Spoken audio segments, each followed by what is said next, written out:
Conmigo vía telefónica, le agradezco mucho Gustavo de Hoyos, presidente de la Coparmex. Gustavo, ¿cómo estás? Buenas tardes. Rodrigo, ¿qué tal? Muy buenas tardes. Un saludo para ti y toda la audiencia.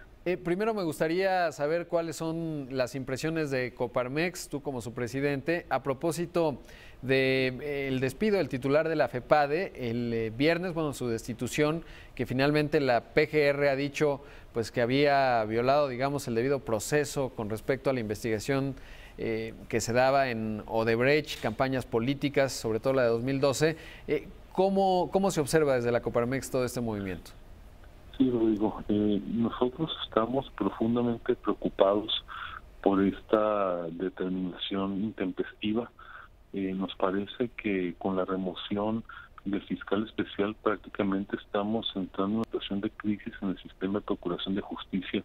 Creo que hay que tener presente, Rodrigo, que por un lado el procurador general renunció hace unos días, por otro lado el fiscal especial en hechos anticorrupción en 6 intentos no ha sido nombrado por el Senado de la República, y ahora el otro fiscal especial, el encargado de atención de delitos en materia electoral, ha sido removido de su cargo, de tal manera que estas coincidencias en sí mismos nos hacen ver que tenemos un serio problema en el país en lo que tiene que ver con la procuración de justicia. Por otra parte, nos preocupa que esta decisión haya sido asumida por alguien que apenas hace 3 o 4 días asumió de manera interina el liderazgo en el caso de la PGR. Es una decisión que no se puede entender si no fue consultada a niveles superiores del gobierno federal, y nos parece sumamente grave en la medida de que un fiscal especial tiene que tener un margen razonable de actuación en el gobierno federal, en los estados e incluso en el orden municipal.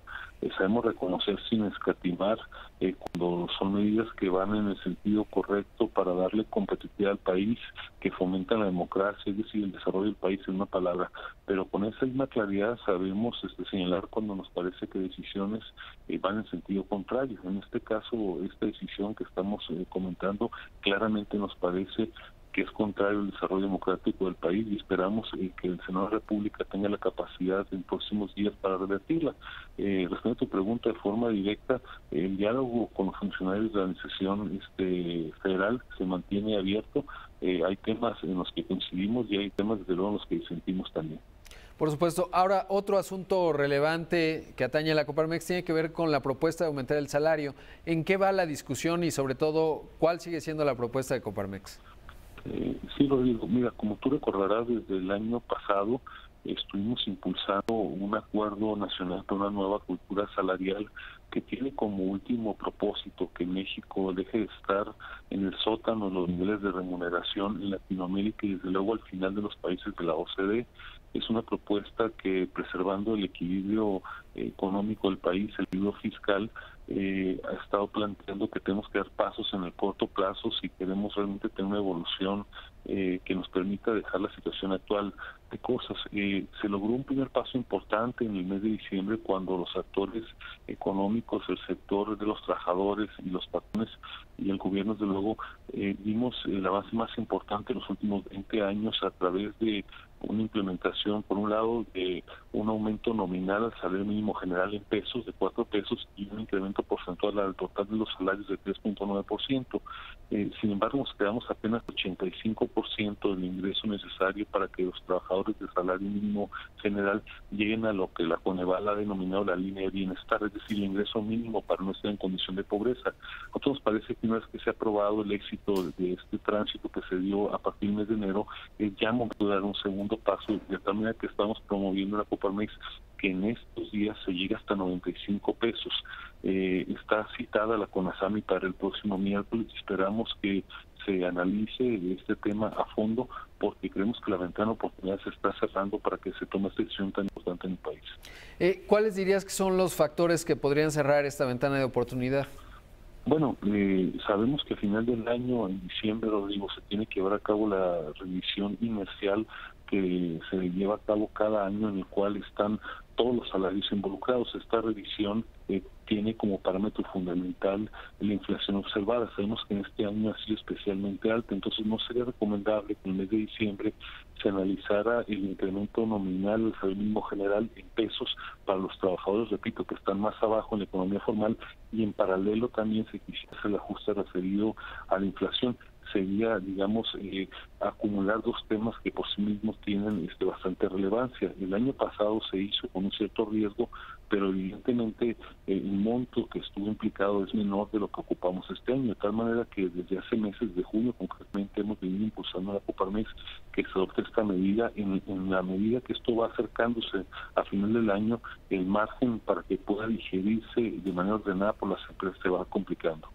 Por supuesto. Ahora, cuando hablamos de este número de trabajadores, ¿cuántos trabajadores son los que estarían sujetos a tener este aumento? Mira, en el salario mínimo general, en la economía formal, hay poco menos de 500,000 trabajadores.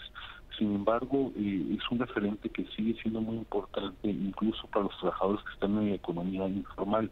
Así es que más allá, digamos, de ser un referente importante que marca todavía de manera, digamos, de tendencia para muchas de las decisiones en el mundo del trabajo, particularmente incide no solamente en la economía formal, sino también en la economía informal. Por otro lado, preguntarte, Gustavo, ¿cómo se está viendo la renegociación del Telecán? ¿Cómo se ve desde Coparmex pues los equipos que están trabajando justamente representando a México? Complicado, Rodrigo, ha quedado creo de manifiesto, el propio secretario Guajardo lo ha venido posicionando, que después de 4 rondas cada vez se han encontrado posiciones más difíciles de procesar, intransitables algunas de ellas por parte fundamentalmente del gobierno de los Estados Unidos. Nos parece que si alguna buena noticia podemos decir es que seguimos en la mesa. En el caso de Coparmex hemos acompañado al equipo gubernamental durante las 4 rondas que han existido hasta este momento. Y bueno, me parece que hay que tener paciencia, no se tiene fácil la situación hacia adelante, pero también hay que tener presente que más allá del tratado, del no tratado, la parte fundamental de la competitividad del país tiene que ver con decisiones internas que tenemos que tomar en México.